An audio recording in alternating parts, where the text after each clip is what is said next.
कहानी की शुरुआत एक ऐसे शहर से होती है जिस शहर में गरीब और अमीर दोनों एक ही शहर में रहते हैं, लेकिन अमीर के लोग गरीब वालों का बिल्कुल भी केयर नहीं करते, यहाँ तक कि वे सभी गरीबों को अपने आगे कुछ भी नहीं समझते। दरअसल ये मूवी भी इसी शहर में रहने वाले ऑर्थर नाम के आदमी पर बेस्ड है। ऑर्थर अपने मदर के साथ रहा करता था। उसे कॉमेडी करना बहुत पसंद था। उसका दिल चाहता था कि वो एक दिन बहुत ही बड़ा कॉमेडियन बनेगा। उसका आइडियल एक आदमी था जो कि एक बहुत बड़े कॉमेडी शो को होस्ट करता था। ऑर्थर हमेशा से बस यही कहता था कि मैं भी एक दिन उनके शो में उनके साथ खड़ा हूंगा, और वहां जाने के लिए ऑर्थर बहुत ही ज्यादा हर रोज लगातार मेहनत किया करता था। फिर एक दिन ऑर्थर को एक रोड पर किसी कंपनी की साइन बोर्ड को एडवर्टाइजिंग के लिए कॉमेडी कर रहा था कि तभी उसी समय कुछ बदमाश बच्चे उसके पास आकर उसके बोर्ड को छीन कर भाग जाते हैं। ऑर्थर जोकर के भेस में ही उन सभी बच्चों के पीछे अपनी साइन बोर्ड को लेने के लिए भागता है, लेकिन वे सभी बच्चे उसे बहुत भगाते हैं और वहीं साइन बोर्ड उसके मुंह पर मारते हैं, जिससे वो साइन बोर्ड टूट जाता है और साथ में वो सभी मिलकर ऑर्थर को बहुत ही बुरी तरह से पीटने लगते हैं। ऑर्थर को काफी दुख होता है और अपने बॉस के पास जाकर इस बारे में सब कुछ बताने लगता है कि बच्चों ने उसके साथ क्या क्या किया, लेकिन उसका बॉस उल्टा उसे डांटने लगता है। वो कहता है कि कहीं तुम्हारा दिमाग तो नहीं खराब हो गया है, आखिर बच्चे ऐसे कैसे कर सकते हैं, अब तो मैं तुम्हारी सैलरी भी नहीं दूंगा। यहाँ पर ऑर्थर में कॉन्फिडेंस की बहुत ही कमी थी, इसीलिए वो यहाँ इस समय खुद के बारे में कुछ बोल ही नहीं पाता। वो वहाँ से काफी उदास होकर बाहर आ जाता है और सोचने लग जाता है कि क्या मैं इतना बुरा हूँ कि कोई भी मेरे बातों को समझता ही नहीं और ना ही यकीन कर रहा। वो अपनी घर आया और अजीब तरह से डांस करने लग जाता है। यहाँ पर हम देखते हैं कि उसकी बॉडी काफी कमजोर हालत में हो गई थी। अगले दिन ऑर्थर अपने कुलीग से मिलकर उसे उन्हीं बच्चों के बारे में बताता है जिनसे कल उसने पीटा गया था। उसका कुलीग उससे कहता है कि यार ये तो बहुत ही गलत हुआ, तुम्हें अपनी हिफाजत करनी चाहिए थी। यह कहते हुए वो उसे एक गन देता है और कहता है कि इसे तुम अपने पास रख लो, इन फ्यूचर काम आएगी। पहले तो ऑर्थर गन को लेने से मना कर रहा था, लेकिन वो आदमी उसे जबरदस्ती दे देता है। गन लेने के बाद ऑर्थर अपने घर के लिए निकल पड़ता है। जब वो बस में बैठकर घर जा रहा था तो उसके सामने एक छोटा सा बच्चा भी होता है। वो उसे हंसाने की कोशिश करने लगता है और वो बच्चा भी उसकी हरकतें देखकर जोर जोर से हंसने लग जाता है। इस चीज को देखते हुए बच्चे की मदर को गुस्सा आ जाता है और वो उसे गुस्से से कहती है कि दूर रहो, परेशान मत करो हमें। उसकी ऐसी बात सुनकर ऑर्थर बहुत ही अजीब तरह से हंसने लग जाता है। इनफैक्ट हमें बताया जाता है कि ऑर्थर को कोई सीरियस साइकोलॉजिकल प्रॉब्लम होता है और वो अपने हंसी को कंट्रोल ही नहीं कर पा रहा है। उसे बेवजह हंसी आ जाती है। उसी गुस्से वाली लेडी को एक कार्ड देता है जिसमें उसके डिसीज के बारे में विस्तार से लिखा गया था। घर आकर वो अपनी मेडिसिन को लेने लग जाता है। अब जबकि वो काफी गरीब था, इसीलिए ये दवाई उसके लिए बहुत एक्सपेंसिव थी, तो वो गवर्नमेंट के बनाए गए मेडिकल सेंटर से इस दवाई को फ्री में लेता था। अब एक दिन अपने एक साइकेट्रिस्ट के पास जाता है। वो उससे कहती है कि तुम मुझे अपनी डायरी दिखाओ कि तुम क्या क्या लिखते रहते हो। जैसे ही वो उसके डायरी को खोलकर देखती है तो उसमें बस यही लिखा रहता है कि मैं उस तरह से नहीं मरना चाहता जिस तरह से मैंने अपनी जिंदगी गुजारी है। इसके बाद जब वो वहाँ से अपने घर जाता है तो उसकी मदर उससे पूछती है कि क्या थॉमस की तरफ से कोई लेटर आया। ऑर्थर ये कह देता है कि नहीं, आज भी नहीं कोई लेटर आया। इनफैक्ट इस मूवी में ऑर्थर बहुत ही ज्यादा रिच पर्सन दिखाया गया है और लोग उससे बहुत डरते हैं। उसकी माँ उसे कहती है कि अगर उसको हमारी हालात के बारे में पता चलेगा तो वो हमारी मदद जरूर करेगा। जब अगले दिन वो बाहर किसी काम से जाता है तो वापस आते हुए रास्ते में उसे एक सिंगल मदर मिलती है जिसके साथ एक छोटी बेटी भी होती है। यहाँ पर ऑर्थर को वो काफी अच्छी लगने लगती है, लेकिन वो अपने घर आ जाता है। यहाँ पर उसकी मदर फिर से उससे उसी लेटर के बारे में पूछती है। वो हमारी मदद नहीं करने वाला, ये कहकर आर्थर वहाँ से चला जाता है। अगले दिन वही लड़की आर्थर के घर पर आती है। ऑर्थर से कहने लगती है कि मैं कुछ टाइम से नोट कर रही हूँ कि तुम मेरा पीछा कर रहे हो। ऑर्थर कहता है कि हाँ, मुझे तुम पसंद हो। तब उसकी ऐसी बात को सुनकर लड़की हंसने लग जाती है और जल्दी से उन दोनों में दोस्ती हो जाती है। कुछ दिन गुजरते ही ऑर्थर को एक और जगह से जोकर की ऑफर आती है।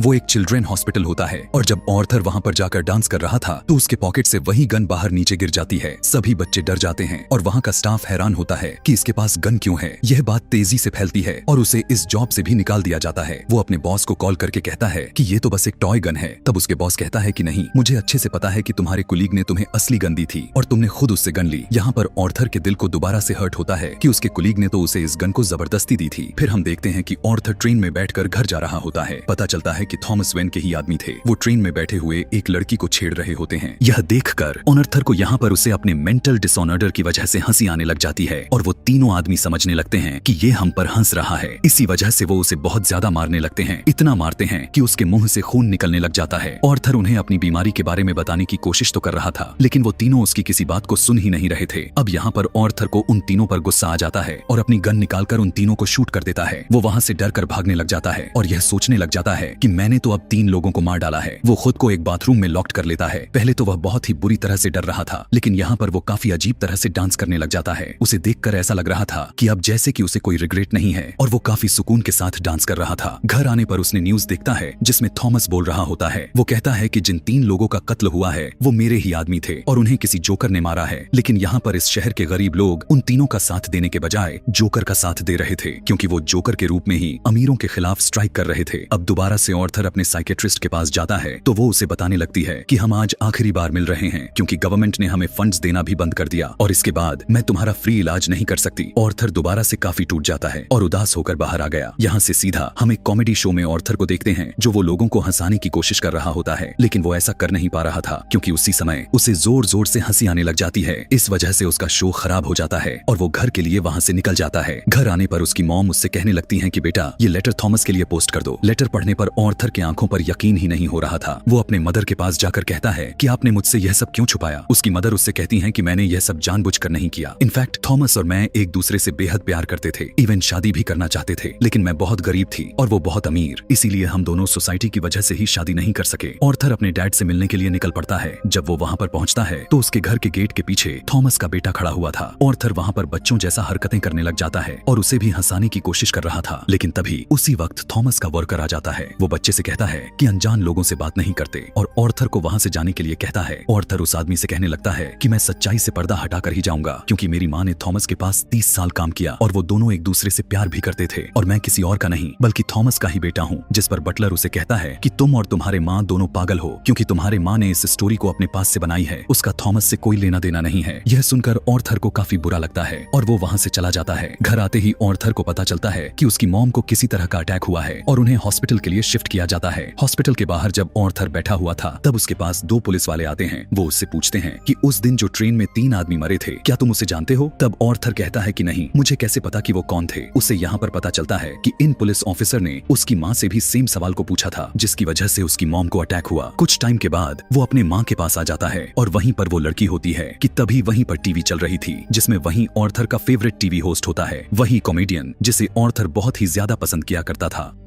वो काफी पसंद से उस टीवी शो को देखने लग जाता है, लेकिन देखते ही देखते उसे अपना ही चेहरा टीवी शो पर दिखाया जाता है। दरअसल उसका फेवरेट कॉमेडियन उसका मजाक उड़ा रहा था। यह देखने के बाद ऑर्थर काफी टूट जाता है कि आइडियल ही मेरा मजाक उड़ा रहा है, इससे तो मेरा इंप्रेशन मिली थी। जब थॉमस घर आता है तो न्यूज में वो देखता है कि शहर के हालत काफी खराब हो चुके हैं। गरीब लोग जोकर का मास्क पहनकर सड़क पर निकल आए हैं और अमीरों के खिलाफ स्ट्राइक कर रहे हैं। अब यहाँ से इन लोगों में बहुत ज्यादा दुश्मनी बढ़ चुकी है और ये सभी के सभी थॉमस के खिलाफ हैं। लोगों को जोकर बना हुआ देखकर ऑर्थर काफी खुश होता है। उसे लगता है कि पहली बार उसकी जॉब की या फिर उसकी किसी ने तारीफ की हो। हम देखते हैं कि जहाँ पर वो गरीब लोग स्ट्राइक कर रहे थे वो एक थिएटर था। उस थिएटर के अंदर अमीर लोग मूवी देख रहे थे और वहीं पर ऑर्थर भी आ चुका था। उस स्ट्राइक को रोकने के लिए पुलिस भी आ जाती है। पुलिस उन्हें ऐसा करने से मना कर रही थी, लेकिन कोई भी उनकी बात मानने को तैयार ही नहीं था। हर तरफ हलचल मच जाती है और इसी चीज का फायदा उठाते हुए ऑर्थर उस थिएटर के अंदर चला जाता है। वो थिएटर के वॉशरूम में जाता है जहाँ पर थॉमस भी आया हुआ था। ऑर्थर उसके पास जाकर उसे डैड कहकर बुलाता है और कहता है कि मैं आपका बेटा हूँ मेरी माँ, और आप कभी एक साथ हुआ करते थे। थॉमस उसे कहने लगता है कि मैं इस नाम से किसी भी औरत को नहीं जानता और उसके मुंह पर पंच मारकर वहाँ से चला जाता है, जिसकी वजह से उसकी नाक से खून आने लगता है। यहाँ से ऑर्थर अपने घर चला जाता है कि तभी उसी वक्त उसके पास पुलिस की कॉल आती है। उस दिन ट्रेन में जब 3 आदमियों का कत्ल हुआ था उसी का इन्वेस्टिगेशन ऑर्थर से करना चाहते थे। तभी ऑर्थर को यह भी पता चलता है कि उसका जो फेवरेट कॉमेडियन था उसने उसको अपने शो में बुलाया है। इनफैक्ट उसने जो ऑर्थर की क्लिप अपने शो में चलाई थी उसकी वजह से उसकी शो की रेटिंग काफी बढ़ गई थी, क्योंकि वो बहुत ही खुश हो जाता है और तैयार होकर वहाँ पर जाने के लिए निकल जाता है। लेकिन तभी उसे याद आता है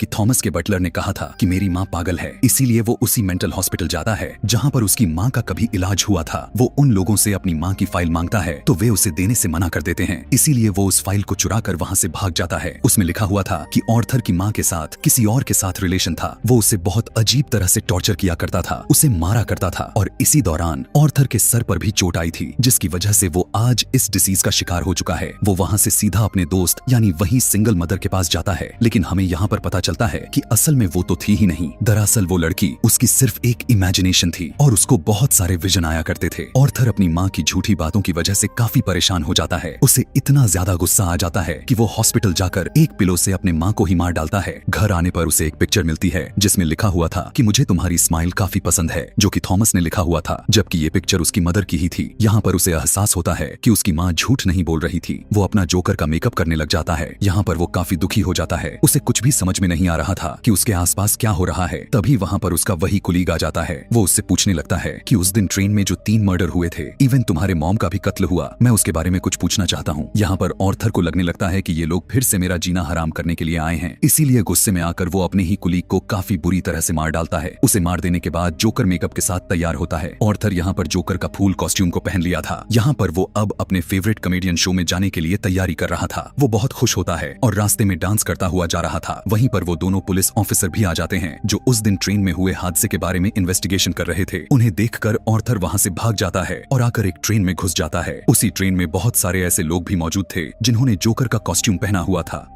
पुलिस भी इतने सारे लोगों में उसे ढूंढ ही नहीं पाती। इसी बात का फायदा उठाते हुए वो वहां से बाहर आ जाता है और अपने फेवरेट कॉमेडियन के शो की तरफ जाने लगता है। जब वो उसके सामने आता है तब वो उसे पूछता है कि क्या तुम भी जोकर बने हुए हो, क्या तुम भी अमीरों के खिलाफ हो। ऑर्थर उससे रिक्वेस्ट करता है कि आप लोगों को मेरे बारे में कुछ न बताइएगा सिवाय इसके कि मैं एक ऑर्डिनरी जोकर हूँ। आगे से उनका लाइव शो स्टार्ट कर दिया जाता है। ऑडियंस उसे देखकर काफी ज्यादा खुश होती है और इस चीज को अप्रिशिएट कर रही होती है। वहाँ पर ऑर्थर का फेवरेट कॉमेडियन उससे सवाल करने लगता है कि तुम यहाँ पर जोकर बनकर क्यों आए हो। तब ऑर्थर उससे कहता है कि मैं हमेशा से जोकर ही बनकर खुश रहना चाहता था और मैंने लोगों में भी खुशियां बांटना चाहता था। जबकि लोगों ने जब मुझे इसी रूप में पसंद किया तो मैंने भी सोचा क्यों ना मैं ऐसे ही आ जाऊं। वो यहाँ पर एक बहुत ही ज्यादा सरप्राइजिंग बात भी करता है। वो इस लाइव शो में सबके सामने बता देता है कि उस दिन ट्रेन में जो 3 लोग मारे गए थे उनको किसी और ने नहीं बल्कि मैंने ही मारा था। वो कहता है कि मैंने ये सब आपको इसीलिए बताया कि अब तक कितने लोग मरे, कितने अमीर लोगों ने गरीब लोगों को बेदर्दी से मर्डर किया, लेकिन आज तक किसी ने इस बात पर नोटिस किया? क्या किसी ने भी अमीर लोगों पर आवाज उठाई? और जब मैंने अमीर लोगों को मार डाला तो लोग इतना शोर क्यों मचा रहे हैं? क्या सब इंसान बराबर नहीं होते या अमीर लोगों में कोई और खास तरह की बात होती है? वो कहता है कि यहाँ की सोसाइटी बहुत खराब हो चुकी है, वो सिर्फ अपना फायदा सोचती है और अगर आज तुम अपने शो में बुलाया भी है तो यह तुम्हारी रहमदिली बिल्कुल भी नहीं है, क्योंकि मेरी वजह से तुम्हारी शो की रेटिंग बढ़ रही थी, इसीलिए तुमने मुझे ऐसा किया। लेकिन ऑर्थर का जो फेवरेट कॉमेडियन होता है वो कहता है कि ऐसी बात नहीं है। यहाँ पर ऑर्थर गुस्से से कहता है कि तुम अभी भी झूठ बोल रहे हो। यह कहते ही वो अपना गन बाहर निकालकर सबके सामने ही उसे शूट कर देता है। लोग काफी घबरा जाते हैं, वहाँ से बाहर निकलने लग जाते हैं। लेकिन यहाँ पर हम ऑर्थर को काफी ज्यादा कॉन्फिडेंस में देख पाते हैं। अब वो किसी से भी नहीं डर रहा होता है। उसकी ऐसी हरकत को देखते हुए पुलिस जोकर यानी ऑर्थर को अरेस्ट कर लेती है और उसे अपने गाड़ी में बैठाकर अपने साथ ले जाने लगती है। रास्ते में वो देखता है कि उसके बहुत सारे सपोर्टर्स हैं जो उसे सपोर्ट कर रहे हैं कि तभी कुछ लोग एम्बुलेंस गाड़ी से उस पुलिस कार के साथ टक्कर कर देते हैं और जोकर बाहर आ जाता है। वो उन सभी गरीब लोगों में शामिल हो जाता है और उसी पुलिस वाले कार के ऊपर खड़ा हो जाता है। सभी लोग उसे यहाँ पर देख पा रहे थे और उसे शाबाशी दे रहे थे। उसके मुंह और नाक से खून निकल रहा था, लेकिन उसी खून से वो अपना स्माइल बना लेता है और हाथ फैलाकर जोर जोर से हंसने लग जाता है। यहाँ पर ऑर्थर का ये स्माइल एक ऐसी स्माइल थी जिसके पीछे दुख, तकलीफ और गम जैसे बहुत सारी चीजें छुपा हुआ था। अब ऑर्थर उन सभी लोगों का हीरो बन चुका था और वो यहाँ पर काफी खुश नजर आ रहा था कि फाइनली सभी लोग उसकी तारीफ कर रहे थे। दूसरी तरफ हम थॉमस को देखते हैं जो कि अपने प्रेजेंट वाइफ और अपने बेटे के साथ इस शहर को छोड़कर जा रहा था। लेकिन तभी साइड में खड़ा एक जोकर उन लोगों पर शूट कर देता है, मगर वो उनके बेटे को कुछ नहीं करता। सीन को शिफ्ट किया जाता है और हमें जोकर यानी ऑर्थर को एक साइकेट्रिस्ट के पास दिखाया जाता है। यहाँ पर भी ऑर्थर हंसने लगता है। तब साइकेट्रिस्ट उससे पूछती है कि तुम बिना वजह क्यों हंसते रहते हो? तब ऑर्थर उससे कहता है कि आप हमारी इस फीलिंग को कभी नहीं समझ पाएंगी। यह कहकर वो वहाँ से बाहर आ जाता है जो उसके जूतों के नीचे खून लगा हुआ था। यहाँ एक बात जाहिर हो जाती है कि कैसे एक अच्छा इंसान एक कातिल में बदल जाता है। मूवी के लास्ट सीन में हमें यह सुनने को मिलता है कि जब किसी के साथ बुरा किया जाए तो वो बुरा अगर ना भी हो तो एक ना एक दिन बुरा उसे बनना ही पड़ता है। ऑर्थर को इतना ज्यादा मात्रा में टॉर्चर किया गया कि उसके अंदर की फीलिंग्स ही मर गईं और अब वो इस रूप में आकर काफी खुश था। और इसी के साथ यह कहानी भी खत्म हो जाती है। ऐसे ही और भी मूवी एक्सप्लेनेशन वीडियोस देखने के लिए कमेंट में नेक्स्ट लिखना ना भूलें।